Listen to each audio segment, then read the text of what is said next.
This episode of Infinite Scroll is brought to you by BRITA again.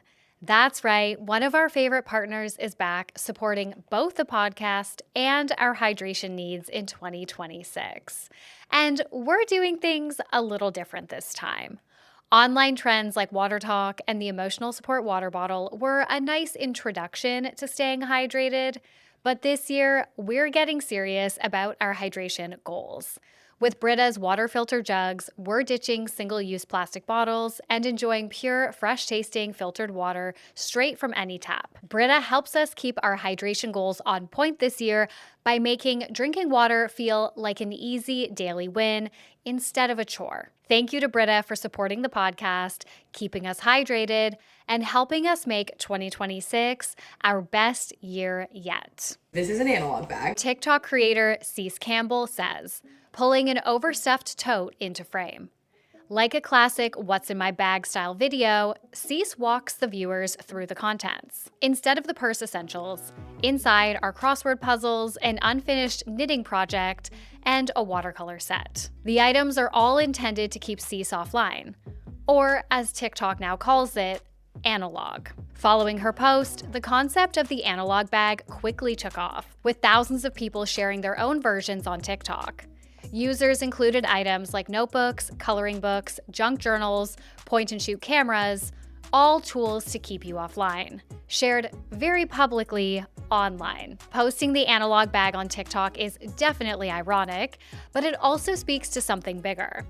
Gen Z is yearning to be chronically offline and actually touch grass. As our dependence on phones and social media intensifies, so does the desire to escape it. Instead of doom scrolling, people are reaching for film cameras, physical books, and embracing in real-life hobbies, even if they still post about it afterward. After years of being totally committed to the digital world, Gen Z seems to be pushing back. Could this finally be the dawn of the chronically offline era? And if so, how did we get here and why? From Centennial World, I'm Lauren Meisner, and this is Infinite Scroll, a podcast about internet culture, the creator economy, and how social media is shaping Gen Z. Welcome back to our first deep dive of 2026, everyone.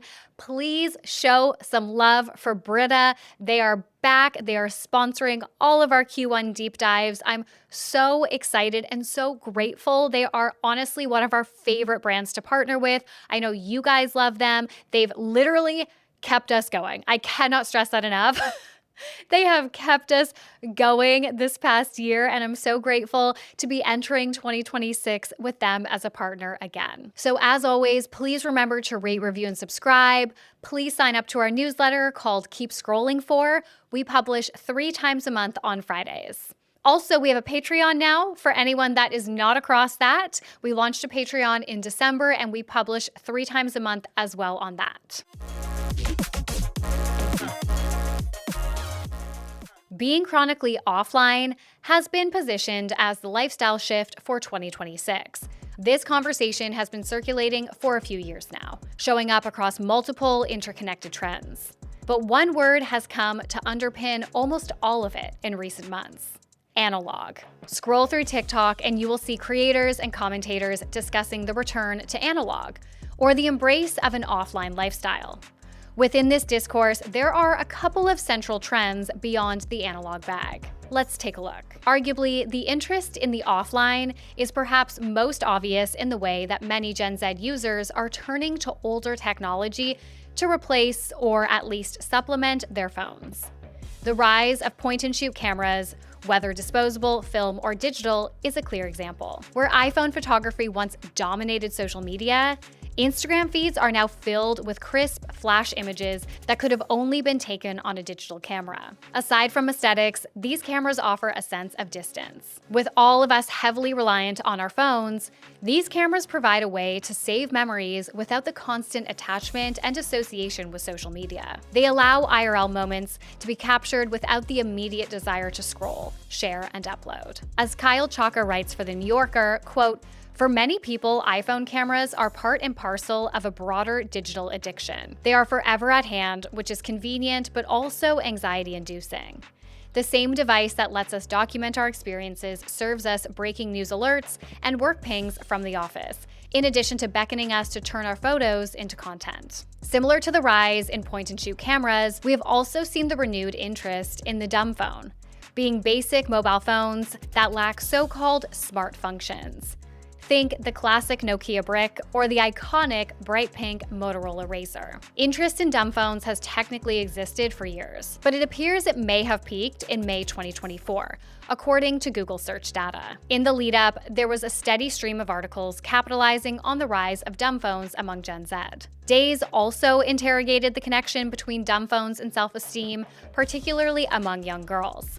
In that piece, the journalist noted that by limiting opportunities for comparison and surveillance on social media, Gen Z users reported improvements in self-esteem after switching to, or at the very least, experimenting with dumb phones. So, from digicams to flip phones, it's clear that many Gen Z users are itching to step back from the digital world. But what is interesting is that this pull toward offline life rarely means disconnecting entirely.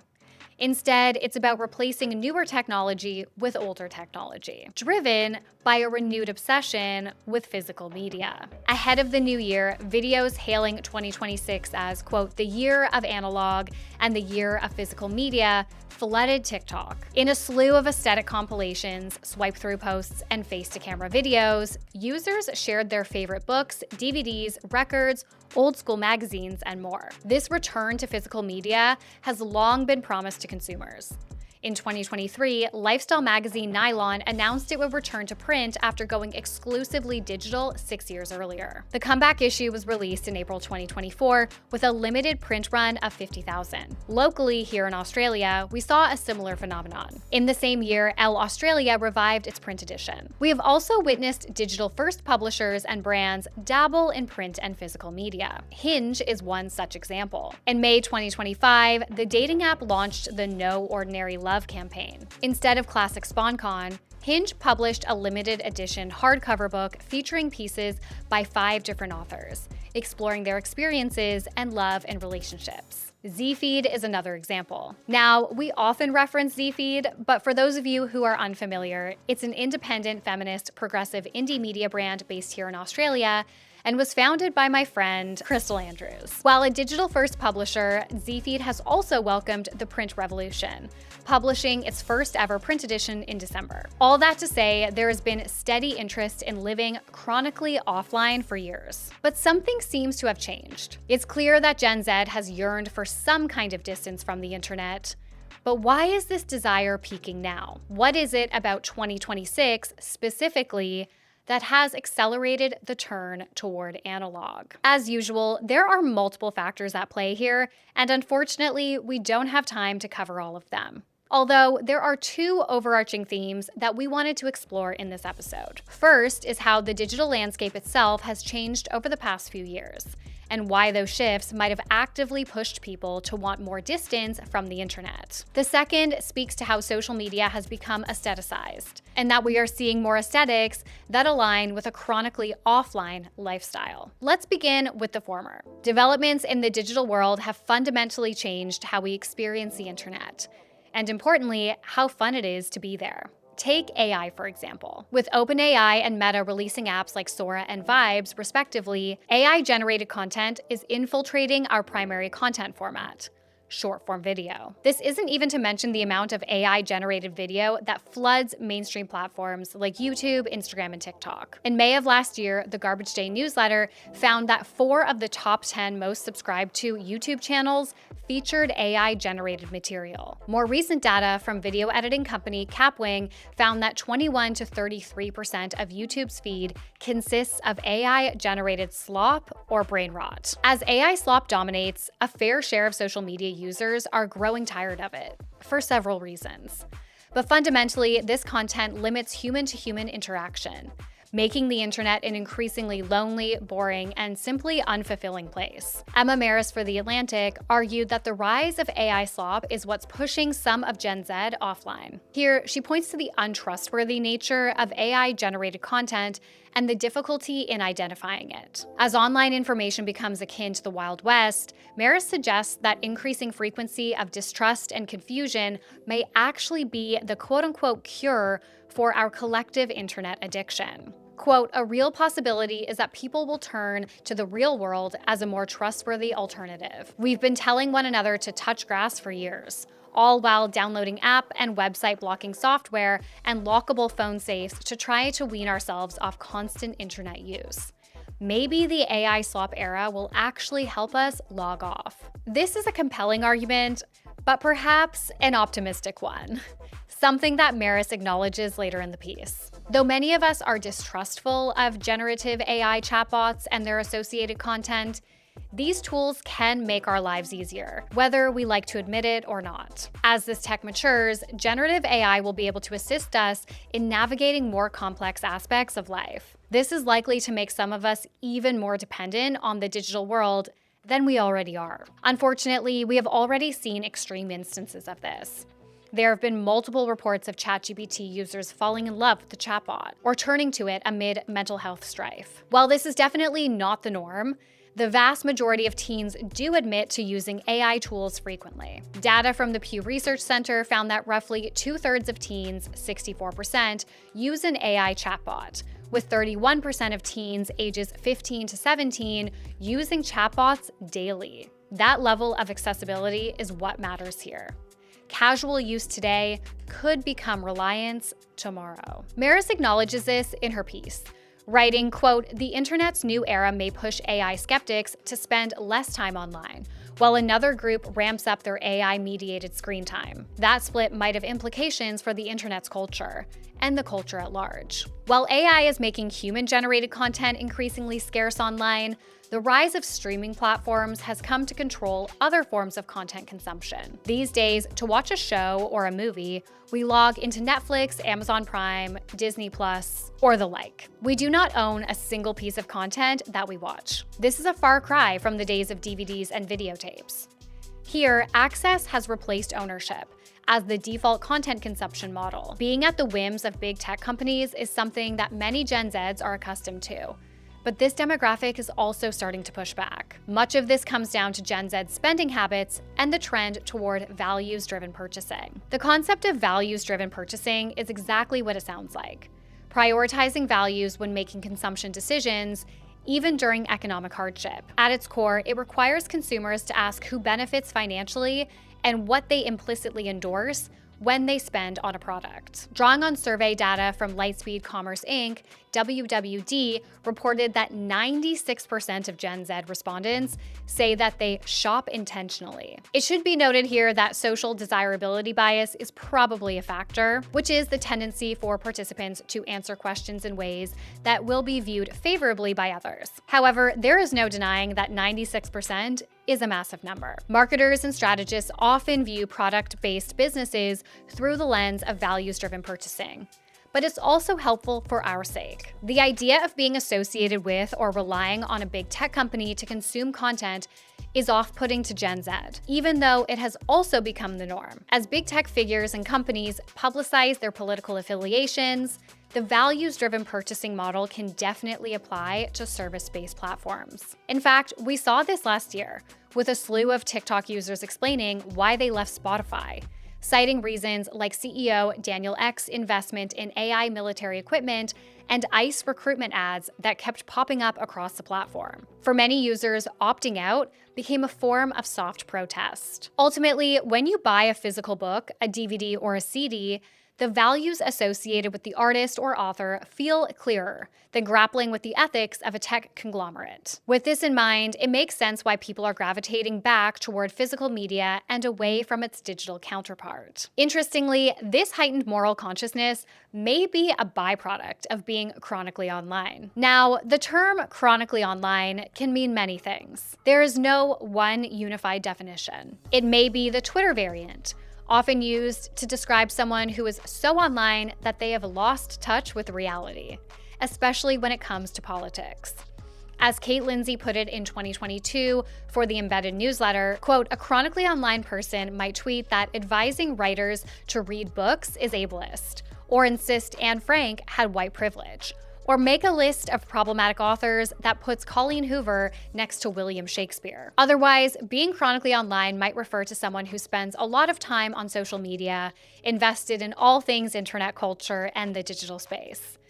And we are the first to admit that Centennial World falls into this category. While the concept of being chronically online has been around since the 2010s, it has become increasingly common over the past 5 years. Looking at Google Trends data, the term began to gain significant interest in 2021, reaching peak popularity in August 2022. The fact that many of us have become chronically online is what is significant here. We all know that the elites, whether that be industry bigwigs, nepo babies, and socialites, set the tone for culture. At the risk of sounding too populist here, these elites need something that makes them distinct from the masses. Of course, this might be achieved through accumulated wealth, institutional power, educational achievements, and their social network. But it can also be through a distinct attitude or approach to culture and trends. In other words, if the masses are chronically online, it makes sense that the elite would swing the pendulum in the opposite direction. We have already seen some evidence of this. Tech creator Catherine Getz, or Ask CatGPT, hosted a no-phone party on October 17th last year. It gained significant traction online and within mainstream media, where 1,000 people RSVP'd and 700 attended. Here, you could make the claim that an influencer, someone who relies on the digital space and content consumption for their livelihood, hosting this kind of event indicates a shift among these cultural elites. Similar cues have emerged from other experts. Last year, esteemed journalist Kyle Chaka proclaimed that it is, quote, "cool to have no followers now," in a piece for The New Yorker. In a conversation with Vogue Business, TikTok brand strategist Eugene Healy said that, quote, "dressing in a way that reflects online microtrends is increasingly viewed as a low-status trait." It seems that with the world becoming chronically online, elites have decided that it is time to flip the script. However, a brief caveat is necessary here. This shift is not necessarily universal. There has been significant discourse since the beginning of 2025 that political elites are more chronically online than ever, with many pointing to US President Donald Trump and his administration's interest in X and Truth Social as examples. Returning to cultural elites, though, it's worth examining the aesthetics emerging within the circles that align with the pursuit of a chronically offline lifestyle. One perhaps unexpected example is the rise of the cool girl aesthetic. What's interesting about the so-called cool girl is that she isn't just a vibe shift. She represents a behavioral change when it comes to how people are treating the online world. In a digital culture built on oversharing, the cool girl's power comes from restraint and appearing chronically offline. Over the years, pop culture has seen many iterations of the girl, all associated with a different aesthetic, posting style, and even platforms. There was the Visco girl, a subculture filled with mostly teens and tweens, wearing oversized t-shirts and shell necklaces, hydro flasks, and scrunchies in hand. There was that girl, an aspirational lifestyle trend featuring put-together women sharing clean living, healthy habits, and minimalist style. But perhaps the most famous girl is the clean girl. As we all know, the clean girl is most famous for her slicked back buns, no makeup looks, and basic but chic style. Branding different types of girls feels pretty ominous, partly because many of these aesthetics or trends harbor Eurocentric or racist undertones, as we have discussed across past episodes. But it, at times, also feels like a way to keep women in check by forcing them to adhere to a single aesthetic, trend, or lifestyle. It is a form of branding, but with real people and lives. In many ways, these girl archetypes don't just describe how women look, they direct how they should live, behave, and be perceived online. Having said that, the most recent addition of the something girl to emerge online is the cool girl. She is a response to the constrained and arguably stale aesthetic that has come with clean girl trends and culture. The cool girl's Instagram grid is dark and moody. She often wears all black outfits and rocks messy, smoky eye makeup. The cool girl doesn't come across as trying to be cool. She has an effortless, unique energy. She doesn't conform to trends, she sets them. She also doesn't overshare. Her presence online is selective. I know this sounds vague, but the cool girl is hard to define because what is considered cool changes over time. Take pop music as an example. In our deep dive into the rise of the Gen Z pop girlies, we discussed how the phenomenon of rockism made it uncool to enjoy pop music, to the point where people wouldn't even admit to listening to it in the 90s and early 2000s. The vibe has completely shifted since then. Since 2024, Gen Z have embraced the pop girls wholeheartedly, sharing intelligent analysis of new singles and breakdowns of tour performances on TikTok. Illustrating the transience of coolness through examples like this can be helpful, but a theoretical and historical approach is more telling. In fact, creator Matt Prebig discussed how coolness has transformed in a TikTok video essay at the end of last year. Matt noted that the idea of being cool originated in African American culture, citing jazz circles in the middle of the 20th century. Coolness would later appear in subsequent counterculture movements. Where cool was initially rooted in subcultures, modern internet culture has changed everything. Algorithms are personalized and trained to introduce receptive users to subcultures and niche corners around the internet. This allows virtually anything to become mainstream, pushing coolness toward existing as an aesthetic. But as we moved into the platform era with the famous algorithm, things changed. The thing with algorithms is it's literally their job to find niche things and blast it to as many people as possible. It makes a pattern out of everything. So cool as this cultural logic of opposing the mainstream doesn't really work if everything is subject to becoming mainstream so quickly. Coolness also can't really be about subculture because social media kind of flattens context, like we post for everyone. So it's this balancing act of being legible, understandable to the public while still showing your individuality. And what we get is this reflexivity where we're aware that we're all performing all the time. So if cool used to rely on scarcity in subculture, it can't really do that anymore. And this is where the coolness industrial complex comes in. Without context, cool is a little more aesthetic, I guess, less about opposition and more about signaling taste. So we look for the next cool thing to be ahead of the curve, we help accelerate its visibility, and then it becomes mainstream. Through Matt's analysis, it's clear that the original concept of coolness has been completely toppled. It isn't necessarily about messaging, individuality, or authenticity. It's a performance. And for women, the performance of cool has historically been defined by the male gaze. When it comes to the recent iteration of the internet's cool girl, Charli XCX and her Brat era are notable influences. The 360 music video is a case in point.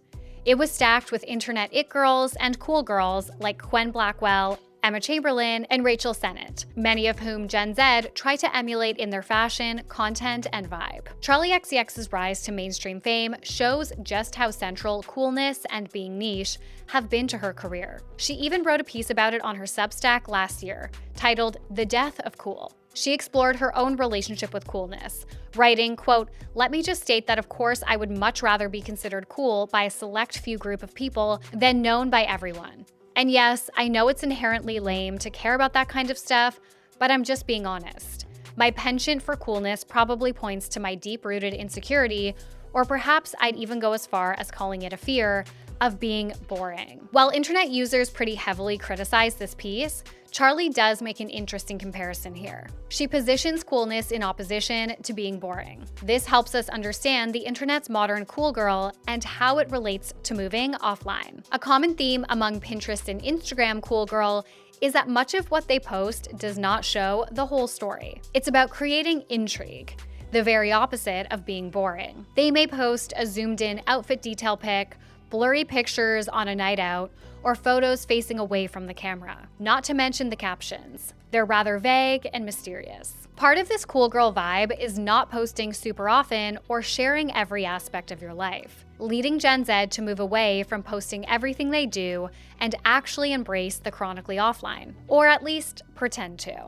Ultimately, if the cool girl archetype is the one to aspire to, showing up online selectively creates a sense of scarcity. And in an attention economy built on excess and oversharing, scarcity is power. Now that we've explored why Gen Z might want to appear chronically offline, we need to ask a different question. Is this something that could actually happen? Does Gen Z actually want this? Or is it just a trend? Because if social media is a performance, then the discourse around being analog and offline might just be that, discourse. To begin answering this question, I would be remiss not to acknowledge that not everyone has the luxury of logging off. This brings us back to a point we touched on earlier: cultural elites needing to differentiate themselves from the masses. In a world where the digital space is central to work, communication, relationships, and identity, logging off isn't always a choice. Social media might be the primary way some people stay connected to their work, communities, or even families. Sometimes it's just not viable to go offline. This is especially true when we look beyond the global north. Around the world, women are less likely than men to have internet access, which directly affects their ability to access education, information, and economic opportunities. Data from the University of Oxford shows that while women and men have relatively equal internet access in high-income countries, this is not the same across the world. As the research notes, quote, women in low and middle income countries are 22% less likely to use the internet and 14% less likely to own a mobile phone. Gender gaps in internet use and mobile ownership are especially large in sub-Saharan Africa and South Asia. This completely reframes the aspiration of being chronically offline as one largely confined to wealthy Western contexts. And even within those contexts, the reality is far messier than trend forecasters often suggest. Take Australia's under-16s social media ban. Last December, the Australian government enacted a world-first policy that restricts children's use of major social media platforms. The ban was passed into law a year prior, given the included social media platforms time to implement age verification systems. At the time of recording, around 4.7 million social media accounts have been closed. But what's interesting here is how young people initially responded to the ban. Rather than embracing the offline, many under-16s actively tried to circumvent the restrictions. Some reportedly used older siblings' IDs to verify their age. Meanwhile, others migrated to platforms that weren't included in the ban. This behavior might be explained by psychological reactance, a phenomenon where people become more motivated to reclaim a freedom once it has been threatened or removed. Here, being told you must leave social media can actually intensify the desire to stay. This reaction could also be a fear of losing what was considered normal. This generation has grown up online, so having that access suddenly taken away would be confronting and scary. But all of this points to a broader truth. The push toward analog life isn't happening evenly or even willingly across Gen Z. That being said, there are clear incentives to remain online. Beyond financial opportunities, social media has become central to building community and a public profile that might help you down the line. This brings us to a recent conversation around socialite and influencer Becca Bloom. Despite being the daughter of tech entrepreneurs, Becca continues to post consistently. Online, people have questioned why someone with what seems like unlimited material resources would even need to be on social media. As TikTok users have pointed out, fame and community are two things that money can't really buy. Being online isn't financial for her. It might be more about building influence and belonging. Another incentive worth considering is that the move toward analog or physical media can itself become another form of overconsumption. This isn't to say we shouldn't be buying physical books, CDs, or DVDs, just that we don't need to overdo it. TikTok creator What Zara Loves recently explored this phenomenon in a video, questioning whether the return of physical media is anything more than a micro-trend for some social media users. She notes that many analog products risk becoming aestheticized commodities, which are destined to be discarded and sent to landfill, much like the Labubus of last year. I'm scared physical media falls to the same fate as Stanley Cups or Labubus, this like hyper popularity, complete overconsumption, and then just discarded onto the next thing. It's the micro trend of it all. I think it's viewed as a rejection of digital media and almost a replacement to your phone. And I think that's exactly why physical media has the complete capacity to be overconsumed here and almost turned into a trend and something to be performed rather than actively consumed. Because if you view physical media as a replacement to your phone, to digital media, the void to fill is fucking huge. Of course, this isn't true across the board, but it's definitely one reason why some Gen Zs might prefer to stick to digital media. All in all, while the idea of being chronically offline is appealing and even aspirational, the reality is far more complicated than TikTok videos might suggest. For many Gen Z users, this quote-unquote trend isn't about fully logging off. Instead, the Gen Z obsession with all things analog reflects an eagerness to adjust their participation in the digital world that can, at times, feel overwhelming and exhausting. That's not even to mention how ironic this quote-unquote movement can be. We cannot ignore the hypocrisy that becomes evident when users take to TikTok to preach an analog lifestyle. In doing so, they're perpetuating the very behaviors they claim to be distancing themselves from, reaffirming just how difficult it is for most of us to be chronically offline in the truest sense of the term. And big tech is likely to capitalize on this. TikTok creator Carm Scrolls recently posted a video addressing this exact phenomenon. In it, she argued that big tech companies are highly adaptable and will likely repackage offline desire into new forms of engagement.